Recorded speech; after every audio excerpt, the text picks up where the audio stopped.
समावेशन, भूमिका, प्रोत्साहन और महत्व। इंडेक्शन, समावेशन, भूमिका, एक्टिविटी कैसे करें।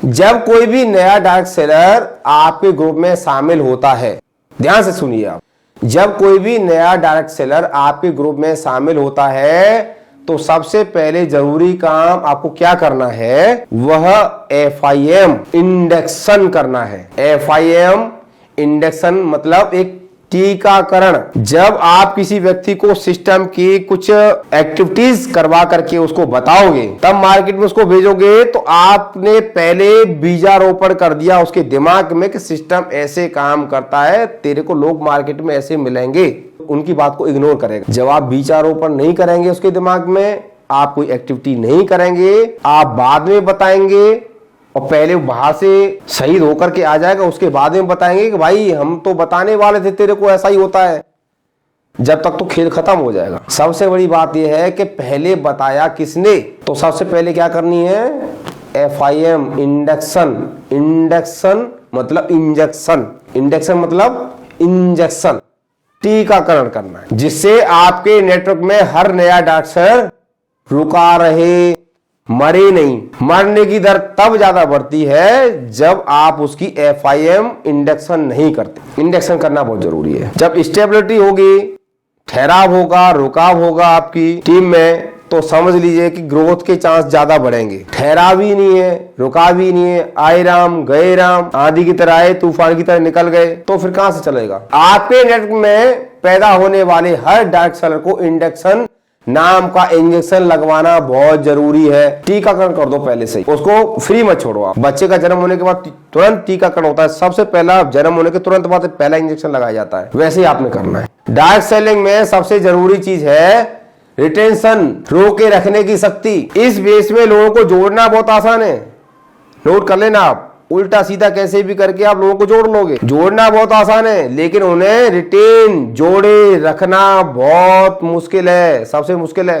रोके रखना। और वही डायरेक्ट सेलर, नए डायरेक्ट सेलर रुकते नहीं है जिनको ये टीकाकरण इंजेक्शन नहीं लगाया जाता है, वो रुकते नहीं, मर जाते हैं बेचारे। यानी गलतियां हो रही हैं। देखिए, गलती करना ये गलत नहीं है, गलती किसी से भी हो सकती है, लेकिन गलती को स्वीकार करना ये महानता का काम है। हम कोई भी काम करेंगे ही नहीं तो गलती कहां से होगी, करेंगे तो गलती होगी ना। लेकिन उस गलती को एक बार करना, दो बार करना, बार बार दोहराना, ये फिर महानता का काम नहीं, मूर्खता का काम है। मूर्खता का काम नहीं करना है।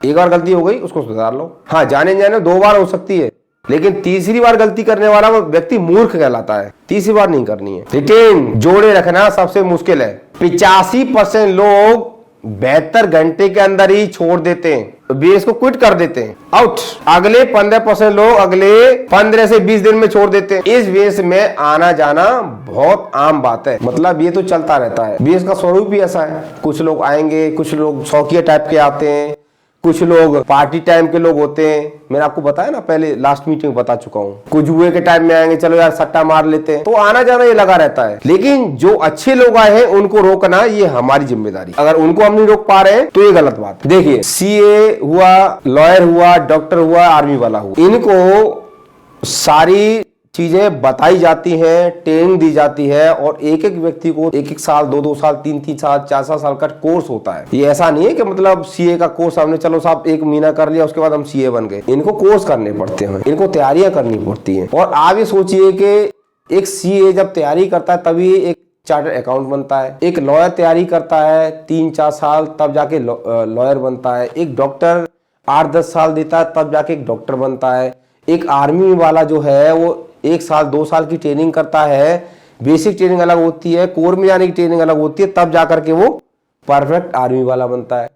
तो आप मुझे बताइए, जब ये सारे फील्ड में बिना ट्रेनिंग के कोई परफेक्ट नहीं बन सकता है, तो हमारा जो बंदा है, हम जिसको ज्वाइन करा रहे हैं, new direct seller, untrained direct seller, उसको मार्केट में छोड़ देंगे तो वो तो बंदा शहीद होना ही होना है ना, तो होना ही होना है। कहां से रुकेगा फिर बताओ। आप किसी ऐसे डॉक्टर से ऑपरेशन करवाना चाहेंगे जिसने मात्र 1 महीने का कोर्स किया है? क्या आप ऐसे किसी लॉयर से केस लड़वाना चाहेंगे जिसने मात्र 2 महीने सीखा है? क्या आप किसी ऐसे डॉक्टर से ऑपरेशन करवाएंगे जो कि 1 महीने सीख करके आया है? क्या आप ऐसे किसी CA से फाइलिंग करवाना चाहेंगे अपनी ITR की, जो कि भैया सिर्फ खाली 2 महीने सीखा है? माय फ्रेंड्स, ऐसा नहीं होता है। हम उस डॉक्टर के पास में जाते हैं, यहाँ पे लिखा रहता है child specialist, chest specialist, ENT specialist, हम ऐसे उनको चुनाव करते हैं क्योंकि हमें पता होता है कि ये स्पेशलिस्ट है, इसके बारे में इसको पता है सब कुछ। तो हम अपने नए व्यक्ति को आधी आधी इंफॉर्मेशन देकर के ऐसे आजाद क्यों छोड़ देते? वो तो सही होना ही होना ना यार, हम उसको ऐसे क्यों छोड़ देते हैं? FIM को तो आपने, इंडक्शन को तो आपने बहुत हल्के में लेके रखा हो, इसकी वजह से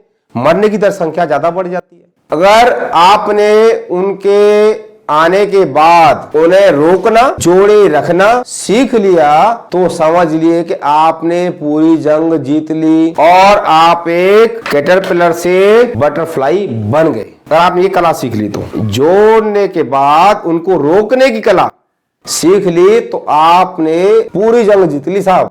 आधी नहीं बोल रहा हूं मैं, पूरी जंग जीत ली आप, अगर रोकने की कला सीख गए तो आप।